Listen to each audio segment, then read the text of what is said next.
quelqu'un qui ne prend pas le crédit pour lui. C'est le signe d'un bon rassembleur et ça, c'est une grande qualité. Les grands entrepreneurs ne se donnent jamais le crédit de leur succès.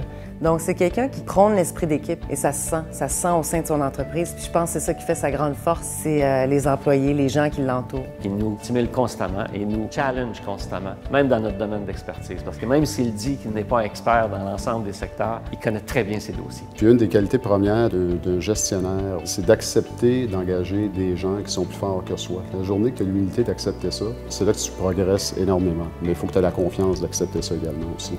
Sa passion, son dynamisme, sa compétitivité, il a bien servi. Un individu qui a vraiment une vision très claire de son secteur, de son marché et qui a su rassembler les forces vives. Mais c'est surtout sa capacité de s'entourer à différentes étapes d'une équipe de gestion vraiment très, très forte, très chevronnée. Qui, elle, inspire, dans le fond, toute l'équipe de direction quant à ses ambitions futures. Je me souviens, quand j'étais à l'université, j'ai appris qu'il fallait faire des plans d'affaires. Moi, je ne crois pas à des plans d'affaires. Le plan d'affaires, 3 ans, 5 ans, l'information va tellement vite aujourd'hui, les communications sont tellement rapides que c'est pas vrai que tu peux planifier qu'est-ce qui va se passer dans 3 ans, 5 ans. L'élément fondamental, c'est que la décision vient du cœur et non pas de la tête. Parce que quand ça vient de la tête, à un moment donné, ça vient te chercher. Si ça vient de ton cœur, de tes tripes, c'est là que tu réalises les choses que tu dois accomplir.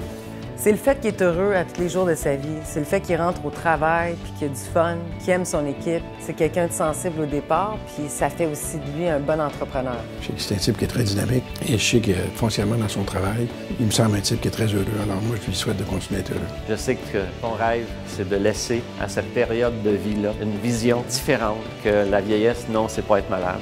La vieillesse, c'est aussi décider, c'est d'avoir de l'estime de soi, c'est d'être une contribution active à la société. Et ça, je pense que c'est ton plus grand rêve. Merci, Réal, de me le faire vivre à tous les jours.